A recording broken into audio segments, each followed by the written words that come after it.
Continuamos en Torremolinos en abierto, seguimos aquí en el restaurante La Cañada y como cada martes hoy me acompaña nuestra psicoanalista Laura López. ¿Qué tal? Bienvenida, Laura. Hola Marina, ¿cómo estás y cómo estáis todos? Espero que muy bien, que estamos aquí construyendo vivir mejor, ¿no? Intentamos vivir mejor. Efectivamente, el tema de hoy, Laura, yo creo que interesantísimo, como todos los que nos trae siempre, pero en esta ocasión vamos a hablar de la paz interior, ¿no? Esa puede sonar como algo utópico, sí, pero trabajándola se puede encontrar. Ajá. Pero vamos a ver también las diferencias que existen, ¿no? Que no hay que confundir la paz interior con el no hacer nada. Claro, eso es muy importante, porque a veces uno cree que tranquilidad es no hacer nada y corremos el riesgo de apartarnos de la realidad, porque sí que es cierto que una vida tiene ese goce, ¿no? Es encontrarnos con los retos, con algo nuevo, con cambiar de actividad, ¿no? Con también lo que se nos despierta frente a los otros, lo que aprendemos. Una vida es intensa, ¿no? Debe ser intensa y tenemos que tener en cuenta que van a acontecer toda la gama de afectos y de sentimientos. Pero la cuestión es cómo uno lo gestiona frente a las cosas que le pasan. No es lo que te pasa, sino es lo que dices de lo que te pasa, y eso va a ser lo importante, porque una vida tiene esa emoción, ¿no? Claro. Decías tú antes, ¿no? La paz interior no es voy a yoga, voy a pilates, ¿no? Y luego meditación, es algo más.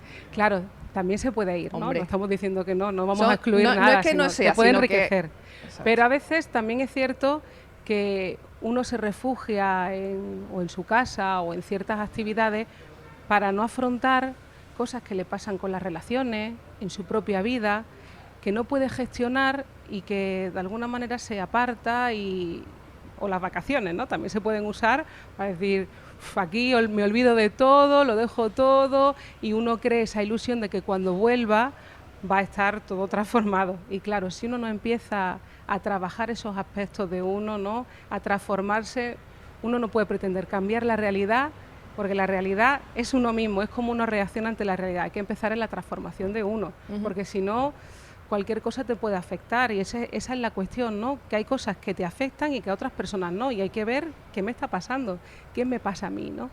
Y a partir de ahí trabajar, o sea, el autoconocimiento es importantísimo.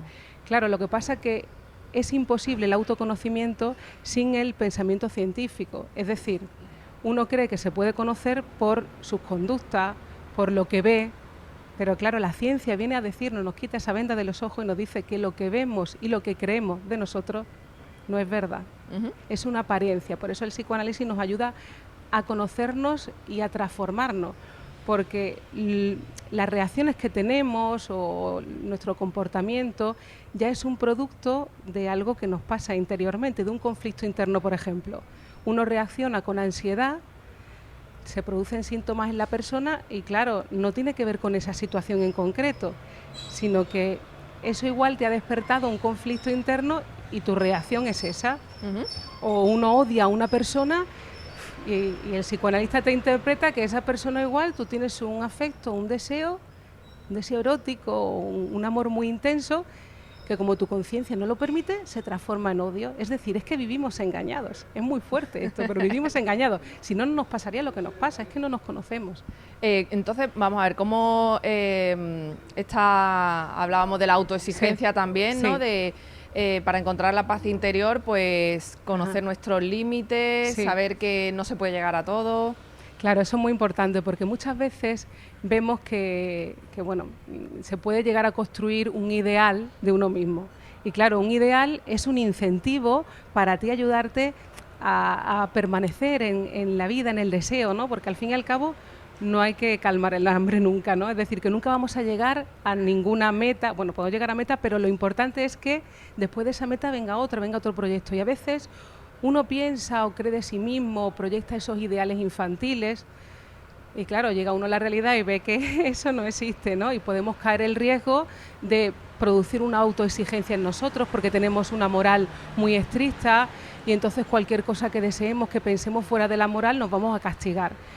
O creer, identificarse con alguien que es la vida que uno quiere cuando en realidad esa vida no es tuya. Uno genera la vida que puede tolerar. Entonces es aprender también a disfrutar de nuestra propia vida y que hay ideales que no son alcanzables, que son para incentivarnos. pero que podemos caer en la autoexigencia o identificarnos en otro y no somos el otro, ¿no? Y al final el traje se nos queda grande. Otra de las técnicas, aprender a delegar, ¿no? Sí. Comentabas tú que es muy importante cuando queremos hacerlo todo, abarcar todo y bueno, hay que saber que no pasa nada por delegar. Al contrario, te pasa algo si no delegas, porque claro, uno no está solo en el mundo, necesitamos de otras personas. Vivir acompañado, dice el poeta, no es un consejo, es la única forma de vivir. Y también tenemos que tener en cuenta que no somos un todo, no somos completos, necesitamos de otras personas. Y delegar tiene que ver también con ayudar a otros a crecer, pensar que nosotros no nacimos completos, que también nosotros aprendimos y también otras personas nos enseñaron. Entonces es un camino de desarrollo y crecimiento y de incluir a otros en tu vida. Además, si no incluimos a otras personas, ¿de quién nos vamos a rodear? Necesitamos de otros para vivir, es esencial. Para cualquier cosa que hagamos en nuestra vida, necesitamos de otros. No podemos ir de seres completos porque no lo somos. Y muy importante también el tener un proyecto, algo en lo que enfocarse cada día, ¿no? Para no entrar en una rutina. Decías tú, no pasar en la vida aquí, bueno, pues aquí estamos, ¿no? Claro, es que incluso muchas enfermedades, incluso esa apatía, ese aburrimiento, tiene que ver con... Nosotros somos un torrente de energía psíquica, necesitamos amar, necesitamos poner nuestra energía fuera de nosotros. Si no, eso cae sobre nosotros y a veces las enfermedades tienen que ver con esa vuelta, ese narcisismo, esa energía puesta sobre nosotros mismos. Entonces, reunirnos con gente, hacer algún proyecto social, reunirnos para hacer algo, ¿no? Eso nos va a permitir, pues, que en el hacer, que en el hablar, ¿no? Nos vayamos conociendo, nos vayamos proyectando esos deseos y podamos construir, transformar algo de la realidad que o bien nos es insatisfactorio o ese poder de creación que es tan importante también para las reacciones que tenemos y para las relaciones, porque nos va a ayudar a poder poner la energía en alguna parte. Necesitamos proyectar nuestra energía vital, ¿no?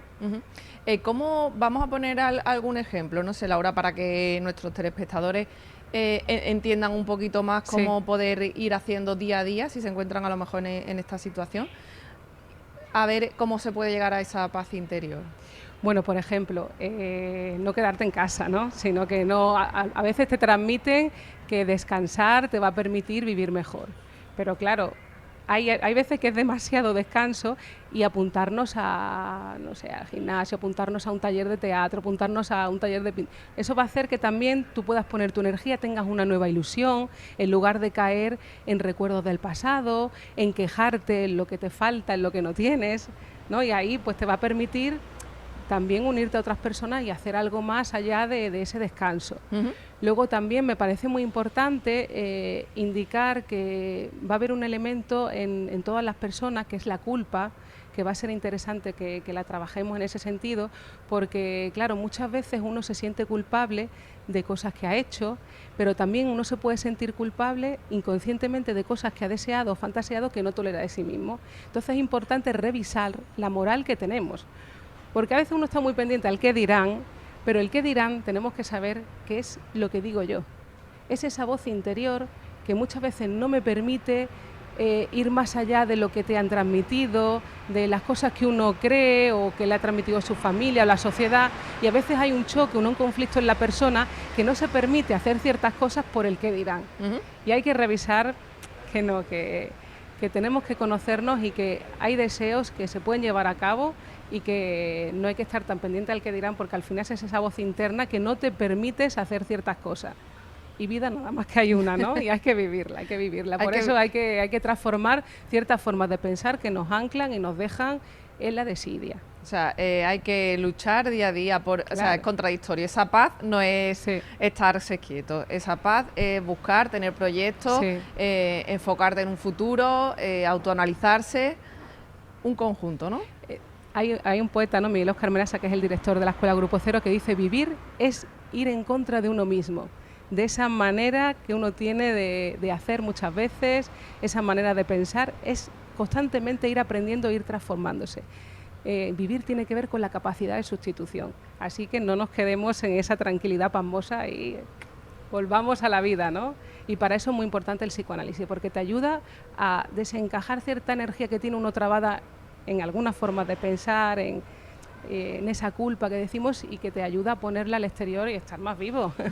Hay que cuidarse mentalmente también. Bueno, eso es importantísimo. Además, ahora está a la orden del día. Claro, vamos, lo estamos escuchando constantemente, que parece que ya se le está dando un poquito más, más de lugar. Hay más visibilidad. Bueno, supuesto. Laura, muchísimas gracias por haber venido un martes más aquí a Torremolinos en Abierto. Pondremos en práctica tus consejos, como siempre. Y te esperamos la próxima semana. Claro que sí, muy bien. Muchas gracias.